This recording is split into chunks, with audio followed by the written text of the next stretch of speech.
Hello everyone, welcome back to my channel. अब मैं नाश्ता करने जा रही हूँ दूध और ओट्स का। इसमें मैंने कैश्यूज़, बादाम और वॉलनट और फ्लेक्सीड वो भी डाला है। बहुत इम्पॉर्टेंट है। आप अगर आपका बेबी ब्रेस्ट मिल्क ले रहा है तो आप दूध ओट्स लीजिए। मेरे को पहले मिल्क प्रोडक्शन नहीं हो रहा था, मतलब बहुत कम होता था, बेबी के लिए पूरा नहीं पड़ पाता था। लेकिन मैंने जब से ये दूध ओट्स लेना शुरू किया है मुझे बहुत हेल्प हुई है, इसलिए मैं रिकमेंड करती हूँ। मेरी तरफ से ये शेयर करना चाहती थी कि जो मुझे हेल्प किया मे बी आपको भी करे, तो आप ट्राई करें। दूध और ओट्स बहुत हेल्प करेगा। और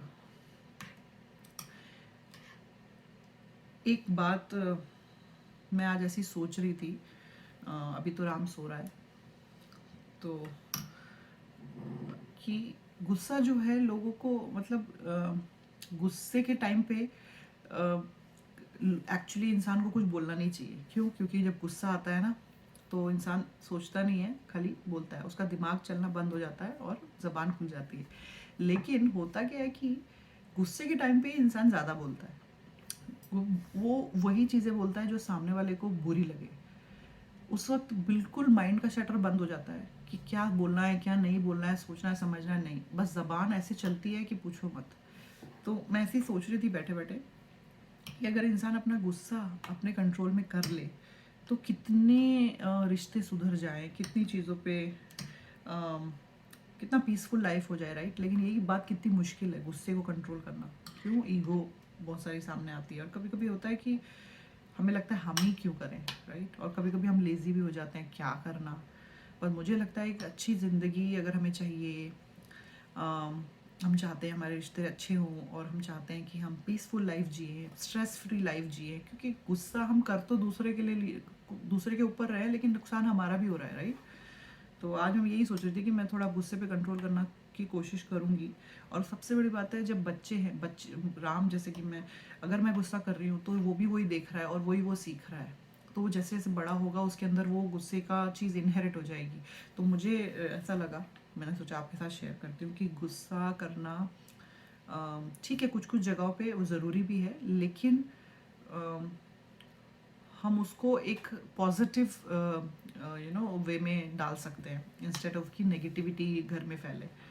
तो बस मैं आपके साथ ये मॉर्निंग का थॉट शेयर करना चाहती थी, क्योंकि जब हम बात कर ही रहे हैं तो क्यों ना कुछ अच्छा आपके जीवन में आप एक्सेप्ट करें, अगर वो आपके लिए फ़ायदा करता है तो। आज मुझे वैसे मसाज के लिए जाना है, तो I will share my video कि कैसा रहता है मेरा एक्सपीरियंस।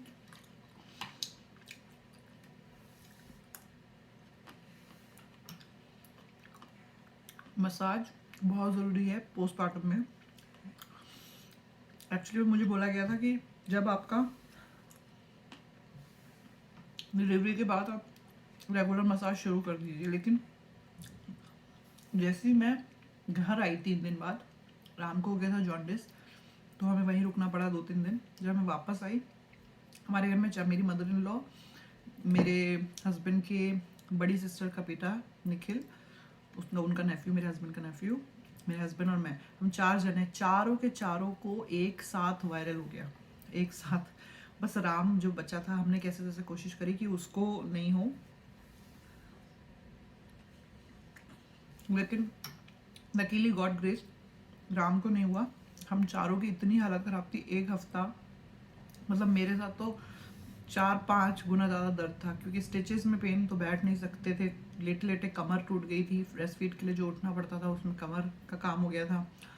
और वायरल की वजह से पूरा बॉडी पेन, बॉडी एक, बहुत बुरा हाल हो गया था।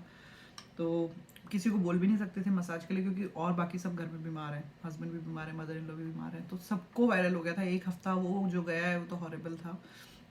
लेकिन उसके बाद फिर धीरे धीरे सब धीरे धीरे होने लगे। हस्बैंड ने बहुत हेल्प की, मदर इन लॉ ने बहुत हेल्प की, जो निखिल है उसने भी, नेफ्यू, उसने भी बहुत हेल्प की, सब ने एक्चुअली में सपोर्ट किया। फैमिली सपोर्ट बहुत इम्पॉर्टेंट है आपका।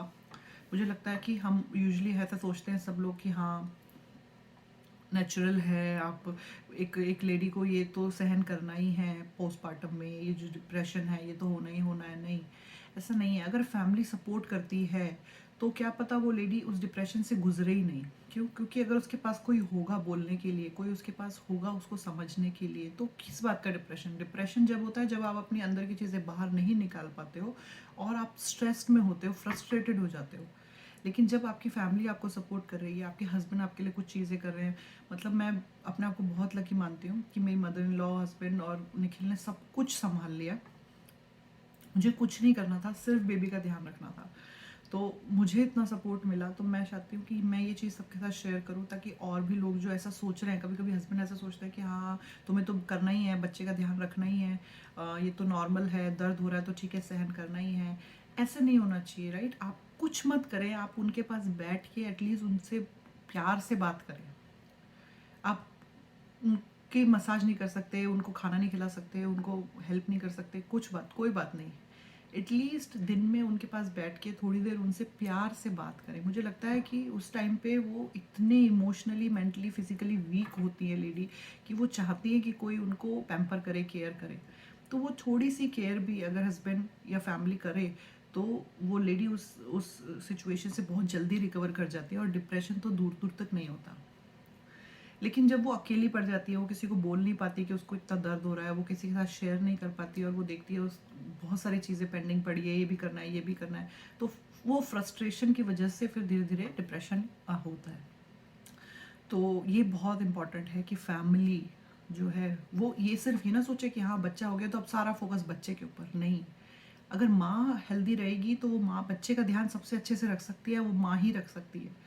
तो फोकस एक्चुअली बच्चे पे ज़्यादा नहीं, माँ पे होना चाहिए कि माँ को हम कैसे खुश रखें। उसको क्या चाहिए, उसको कहाँ दर्द हो रहा है, उसके साथ हम बैठ के अच्छे से बातें करें, उसका माइंड और बॉडी सब कुछ हेल्दी अच्छे से हो, हम उसको सपोर्ट दें हर तरह से जैसा उसको चाहिए, उसको फेवर करें, उसको अप्रिशिएट करें कि उसकी वजह से आज ये बेबी हमारे पास है। तो उस माँ को आप जितना खुश रखेंगे वो माँ बच्चे का ध्यान उतना ही अच्छे से रख पाएगी। पूरा परिवार भी मिलके बच्चे का ध्यान अकेले नहीं रख सकता, सिर्फ माँ बच्चे का ध्यान बहुत अच्छे से रख सकती है। तो दैट इज़, वो भगवान ने ऐसा रिलेशन बनाया ना, तो आप माँ के ऊपर फोकस करें इंस्टेड ऑफ कि बच्चे के ऊपर आप पूरा, और माँ को ऐसा फील कराएं कि उसकी तो कोई वैल्यू नहीं है और बच्चा ही सब कुछ है। तो वो और गिल्ट में और डिप्रेशन में हो जाएगी कि मेरी तो किसी को परवाह ही नहीं है। तो बहुत बार मैंने देखा है ऐसा भी होता है। तो मैं बस ये शेयर करना चाहती हूँ कि ऐसा नहीं होना चाहिए। इक्वल केयर दे बेबी और माँ को भी, लेकिन अगर किसी को ज़्यादा देनी है तो वो माँ के ऊपर होनी चाहिए, क्योंकि अगर आप माँ का ध्यान अच्छे से रखेंगे, वो खुश होगी, तो वो बेबी का ध्यान ट्रिपल अच्छे से रख सकती है। तो वो बहुत इंपॉर्टेंट है, फैमिली को सपोर्ट करना चाहिए। ऐसा नहीं सोचना चाहिए कि ये तो आपको गो थ्रू करना ही है, ये तो आपको जीना ही है, ऐसे तो आपको रहना ही है, ठीक हो जाएगा 2 महीने में, तो हर औरत सहती है, ऐसा नहीं है। Make the difference, right? आप अपने परिवार के लिए नहीं करेंगे तो और कौन करेगा? तो आई एम श्योर आप सब कर रहे हैं, बट मैं जस्ट इन केस एक बात बता रही हूँ कि कभी कभी किसी को रियलाइज़ भी नहीं होता है कि माँ को ज़रूरत है कोई उसके पास बैठे, कोई उससे प्यार से बोले, कोई उसके हाथ पैर दबाए, कोई उसको लाके खाना खिलाए, कोई उसको पूछे कि कैसी हो। वो छोटी छोटी बातें भी बहुत मैटर करती हैं उस टाइम पे, क्योंकि वो इतनी सेंसिटिव और इमोशनली वीक होती है एक माँ उस टाइम पे। तो वो ज़रूरत है, कभी कभी हमें यही रियलाइज़ नहीं होता कि ज़रूरत ही है कि नहीं। तो ये बताना चाहती हूँ मैं पर्सनल एक्सपीरियंस से कि बहुत ज़रूरत है।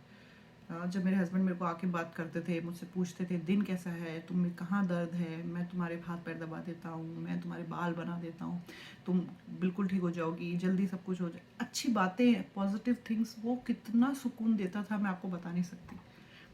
तो वही चीज़ कभी कभी हमको पता नहीं होता है कि हमें ऐसे भी बिहेव करना है। तो मैं बस इसलिए वो शेयर कर रही हूँ, क्या पता आप भी किसी के काम आ जाए।